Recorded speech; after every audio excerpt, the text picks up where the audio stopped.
I called and my mom picked up the phone. And then I talked to her for a little bit, trying to, have a good conversation. She said, "Why you say inmate when you call?" And then I was like, "Funny story." She was like, "Let me go get your daddy." The magic happening. Girl, the feeling is great and I'm loving it. Hey, we got the magic happening. Everything that we need, everything that we beg, girl, the magic's happening. And the feeling is great and this feeling is great, girl, the magic happening. It's happening. I mean, really choke her half to death. My thing is, no one should put nobody name on their body.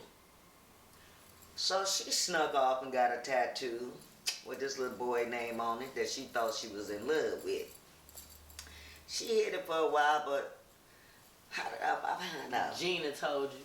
I said, what? Because Nadi snitched on me to her mama. And so my sister I said, what? But she put it on the back so I could never see it down low. I said, you name it, I called it. I'm not going to call them names right now. I said, but what did I tell you about putting, I don't like tattoos anyway, but to put a boy name on your body, how you know that y'all going to be together? First of all, if you want a name on your body, put your own name on your body. I was mad for, like almost 6 months. Lord. Every time she thought about it, I got a whooping. I swear, she sure did. Every time she thought about it, I got a whooping. Or I got cussed out. She'd be in the middle of a conversation, be like, "You dumb." I was like, "Dude, I thought we was over this. I did my time, man. I did my time." That hurted my feelings. That hurted my heart. She was like, "It's your first tattoo, and you gonna get a man name? You gonna get the N word." She's like, "You ain't even gonna be with him. This ain't real love." Yes, but that might be the only thing she did out the way that really, really pissed me off. But now you can laugh about it. I'm laughing about it because it's not there anymore. That's why I'm laughing about it. And he's not there anymore. That's what I'm talking about. You did a lot of crazy stuff. One time she told me to wash the dishes before her and my daddy get back from wherever they were going. They was probably going to Casper's, the bar. And I was like, "Oh, okay, whatever," you know what I'm saying? But I was like, when she left out the door, I'm like, I am tired. Like, I'm not about to wash these dishes. Like, she's just going to have to wait till tomorrow. Like, I'm going to sleep. So I went to sleep, had on my long johns. I had took a bath, so I ain't had no panties on or nothing up under. So she come in the house like 1, 2 in the morning. She come in the house. She come wake me up. And it's a school night. So I'm thinking that she not going to wake me up. That's what my process was when I lay down. Like, she ain't going to wake me up. I got school tomorrow. She walked in the house. She tapped me. She said, "Didn't I tell you to wash some dishes?" I said, "Yeah, but I got tired. I was just tired." She was like, it took her 2 seconds. She turned around and grabbed the bell. She said, "And your Todd is going to wake up right now. And you going to, when I tell y'all she beat me all the way to the kitchen and I had to walk downstairs, I was getting beat the whole way." And let me tell you, my mama did the same thing. We could not go to sleep and leave it in the kitchen. Listen. From the boys to the girls. No, Lordy. And I had took a fresh bath. I didn't have on no panties, so y'all know every belt that hit me was like, I was like, "I took a bath." She was like, "I don't care. If you don't clean my kitchen." Listen, it's funny now. But back then, I wanted to call the police on her. And what did I say? "You called him. I got them on speed dial. And when you call them and they come here, after I get out of jail, I'm going to come back again. And my dishes still better be washed." But it's funny now. But then, no, it wasn't funny. No, it wasn't. Then one day she took, it was my birthday. It's my 12th birthday. And she took me to Red Lobster. And she told the man to make me a virgin daiquiri. But he gave me one with liquor in it. And I was just drinking and drinking. I was only like 12. So we didn't know that it had liquor in it. So I had drunk it. We had ate our food. That's when Red Lobster was nice. Yeah. So then we get home and I'm getting out the car and I'm like, I don't feel good. Like, I don't feel right. And then my daddy like, walk in a straight line. Walk in a straight line. So I was trying to walk in a straight line. I couldn't. He said, "You done got the girl drunk. You done got the girl drunk." I didn't know they had liquor in it. I drank that whole thing too. You know, Red Lobsters be big. Listen, it be big, and she just sit there and let me drink the whole thing. I was so drunk. I was done. Yeah. That was funny though. That was because Daddy was really mad at you. My husband was mad at me. He was like, you done got it. How you don't know when it's liquor in something? You own a bar and you can't smell the liquor. You can't smell it. No. I'm like, Daddy, they said it was a version. That's what I ordered. And ordered me one, but I think they gave you the I version. believe that now. Because you was sober.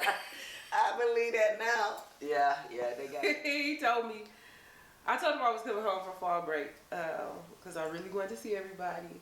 And I had my car down there. And he said, okay, who you coming with? And it was a girl who was from Memphis as well. From Milwaukee as well, who attended the University of Memphis. So she was supposed to come with me last minute. She changed her mind. So I had already set my mind on I was coming. So he was just like, well, make sure you're just not coming by yourself. And I'm like, oh, I'm not. And then when she changed her mind, I came up myself, and I thought I was going to make the great escape. And she couldn't tell that tale. So he was like, so my dad was like, so I called him. Finally got to the cell. I called him. I said, Dad. No, I called, and my mom picked up the phone. And then I talked to her for a little bit, trying to, have a good conversation. She said, why you say inmate when you call? And then I was like, funny story. She was like, let me go get your daddy. And then he got on the phone, and I said, I got arrested. And he was bad. He was like, why they arrest you? This and that. And then I told him. And then he was like, well, they could have let the girl you roll with drive. Where's she at? And then I was like, huh? He said, that's what your bloop get. Ooh, let me tell you. It was River Splash, right? Who child? Oh, my gosh. Girl, Jazz is supposed to be at work. I believe was you on a punishment. Yeah, you see how she swallowed that shit down, don't you? She was supposed to be on a punishment, I believe. Jasmine left out the house going to work. Jasmine worked at Target. Was you working at Target? I was at Target. Working at Target. She was supposed to go to work. And so Jasmine left. And see, we was all going to River Splash. And I was actually going to take her to River Splash. But I wanted to go with my friends. No, listen. She went with, I'm looking for this girl. Like, it get 11:30 at night. She is not home. I done got nervous. I'm calling. I'm looking on the bus schedule to see where the bus is at. Everything. She out with some dude. And I think we got to a fight, didn't we? We did fight. Oh, I was so mad. Y'all, listen, I had my mad. little change of clothes bag, and we had a treehouse swing set in the backyard. Now I'm learning some new stuff right now. Girl, no, because you was like, how you end up changing clothes? You wear that uniform. She knew I wasn't going out in no uniform. Stop to kick it. What? Girl, I had these clothes in that bag, so I put that bag in a treehouse, and I put that uniform back on. Girl, and I walked in the house and she slapped the fuck out of me. Okay, I was so child. Fucking. Listen, they called the job and everything. I got in the house. She was like, "Your job said you called in at 2:57." Girl, don't Let me see. I was driving. I was 17. Walking. I asked her. I said, "Can I go to River Splash with Jessica?" She was like, "You wasn't even with Jessica." But that's who I did go with. You was with the boy. The guy because he brought me home. He was 18. He had a car. And I called him and he told me the truth. So, can I go to River Splash? She said, "No, don't you gotta go to work?" Okay, but why I can't call in? All I do is go to school and go to work. No, that's a lie. She said no. I said okay. I went to work. Her. I was gonna take her. They picked me up from Target. I was gonna take her out. And we went out, kicking it all day, all night. I got home and then it was before my curfew though. Hold up, but then my ex, they was shooting at River Splash. My ex was a cop. My ex saw her ass at River Splash. This was probably the last River Splash they had because they was shooting and y'all was in the garage or something. 2000. And the thing was, see, that was the thing. It's always the kids that don't fit be the ones that get hurt. I mean, I don't want to bury no child. And the thing was, I was going to take her ass. But every time I asked to do something or go somewhere, the answer was always no. She lying. So at this point, I'm sick of it being no, and I'm gonna go. She's lying. See, Jasmine and to this day, she the same way. Girl, if you having a party, I'm having a party, he having a party. She going at everybody party. Everybody party. Sit your ass down. No. Sit down.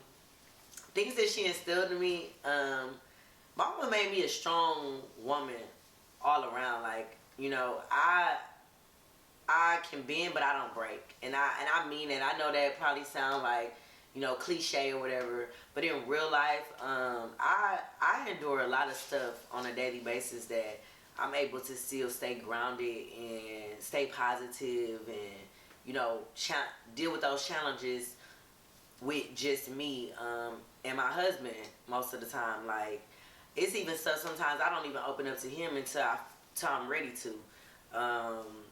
She made me somebody who just understands, like, you know, that's life. It's curveballs. You're going to fall. It's going to be days you're going to be broke. It's going to be days you got money. I don't know. She made me want to challenge myself and hustle harder. Like, in my house, like, one thing my dad used to always say is, especially when you graduate from high school, you either going to get up and go to work or you're going to go to school. But what you're not going to do is sit in my house all day. When I hit the floor, you going to hit the floor. I don't care. Like, on Saturdays, when my kids think they going to sleep in, get up. I don't care what you got to do today. You going to find something to do. I can find you something to do, for sure. But what you're not going to do is lay in this bed and sleep all day, and I'm the one that worked all week. Oh, no, we all going to get up. We your family, okay? That's where Dad get was. up. He would wake up Saturday. I'd be trying to sleep. Blast the music.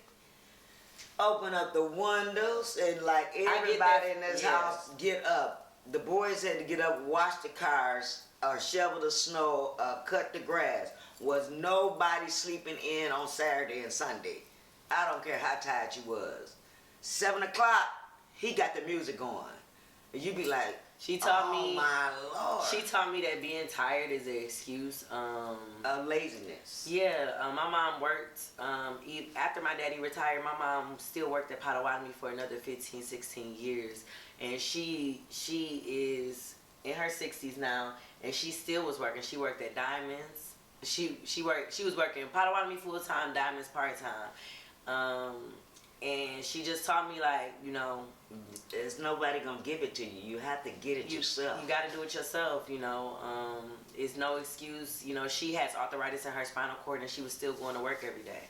I can't sleep past 6 o'clock. Right now today, I don't know who wants to lay in the bed. Because if you lay in the bed gonna grow to you. There's no way I'm gonna lay in the bed after 6 o'clock, and I don't have anything to do. I've been retired since 2010, but I get up, even if I go to her house and cook a full course meal. My meals home. be done no later than 10 a.m. I promise y'all. Yeah. I promise. I just have to do something, you know. But as far as a job, they can take that. I'm not going. I'll get up and find something to do. If I got to get on my knees and do the floor, I'm not doing nobody's job. But I cannot lay in the bed either. You know, but force myself, I can't lay in the bed. Those things that she taught me, so, you know, I am a workaholic when it comes to stuff like... You and my son-in-law.